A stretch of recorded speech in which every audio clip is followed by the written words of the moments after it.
আসসালামু আলাইকুম, কেমন আছেন সবাই? আশা করি সবাই ভালো আছেন। তো আজকে আমি আপনাদেরকে দেখাবো কিভাবে পেপ্যাল থেকে ব্যাংকে ডলার উইথড্র করতে হয়।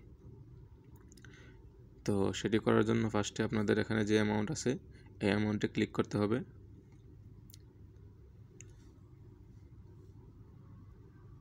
তো এটাতে ক্লিক করার পর যে দেখেন এখানে ট্রান্সফার নামে একটি অপশন পেয়ে যাবেন। এখানে ট্রান্সফারে ক্লিক করতে হবে।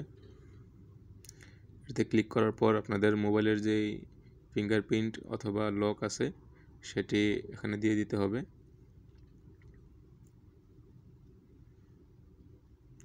তো এটিতে দেওয়ার পর এখানে দেখেন আমার ব্যাঙ্ক অ্যাকাউন্ট অ্যাড করা আছে। তো আপনাদের প্রথম অবস্থায় এটি নাও থাকতে পারে। তো এটি অ্যাড করার জন্য যে এখানে প্লাস বাটন আছে, সেই প্লাস বাটনটিতে ক্লিক করে আপনারা এখান থেকে ব্যাঙ্ক অ্যাকাউন্ট অথবা ক্রেডিট কার্ড এটি সিলেক্ট করে আপনাদের অ্যাকাউন্টটি অ্যাড করে নিতে হবে। তো এখানে আমার অলরেডি অ্যাকাউন্ট অ্যাড করা আছে, তো আমি অ্যাকাউন্টে ক্লিক করে দিলাম। এটাতে ক্লিক করার পর এখানে নেক্সটে ক্লিক করতে হবে। নেক্সটে ক্লিক করার পর যে দেখেন এখানে অ্যামাউন্ট আছে, আপনাদের অ্যামাউন্টটি দিয়ে দিতে হবে। তো আমি এখানে $30 উইথড্র করব। $30 দিয়ে দিলাম। তারপর এখানে এই যে পারপোজ অফ পেমেন্ট এটি সিলেক্ট করতে হবে। তো এখানে অনেকগুলো অপশন পেয়ে যাবেন আপনি, তো আপনারা যে কোনো একটি দিয়ে দিতে পারেন, নো প্রবলেম। তো আমি এখানে এডুকেশনাল সাপোর্ট এটি দিয়ে দিলাম। এটি দেওয়ার পর এখানে যদি টিকমার্ক না দেওয়া থাকে আপনারা টিকমার্ক দিয়ে দিবেন, দেন নেক্সটে ক্লিক করতে হবে।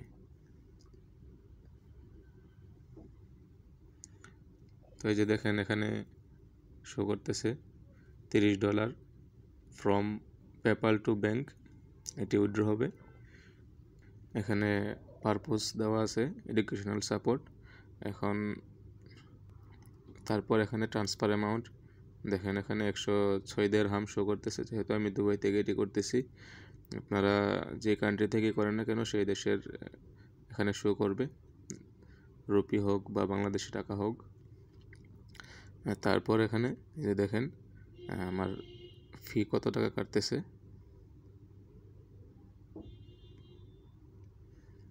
তারপর এখানে আমি এক ইউএসডিটিতে কত ডলার পাইতেছি বর্তমান রেট, এখানে এটিও শো করতেছে। তারপর এখানে ফি 11 দিরহাম এটাও শো করতেছে, অর্থাৎ 106 থেকে $11 মাইনাস হবে আর কি। তো এই যে দেখেন এখানে লেখা আছে ইউ উইল গেট, অর্থাৎ আমি মূলত এই যে এখানে যে অ্যামাউন্টটা আছে সেই অ্যামাউন্টটা আমি ব্যাংকে পেয়ে যাব আর কি। তারপর এখানে estimated arrival 1 to 2 business day, অর্থাৎ 1 থেকে 2 দিনের মধ্যে আমার অ্যামাউন্টটি ব্যাংকে ট্রান্সফার হয়ে যাবে। তো ট্রান্সফার করার জন্য এখানে ট্রান্সফার নাও এটিতে ক্লিক করে দিবেন। এই যে দেখেন ইউ ট্রান্সফারেড, অর্থাৎ আমার অ্যামাউন্টটি কিন্তু ট্রান্সফার হয়ে গেছে।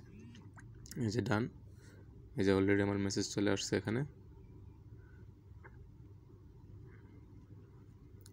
এই যে দেখেন এখানে ডেটও চলে আসছে 23, এখানে স্টার্ট দিলাম 26 এর মধ্যে, এখানে টাইমও চলে আসছে।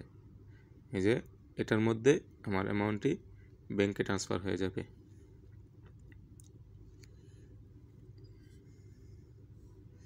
এই যে দেখেন এখানে মাইনাস হয়ে গেছে। তো এই ছিল আজকের ভিডিওটি ভালো লাগলে অবশ্যই আমাদের চ্যানেলটি সাবস্ক্রাইব করে পাশে থাকবেন। ধন্যবাদ। আসসালামু আলাইকুম ওয়া রাহমাতুল্লাহ।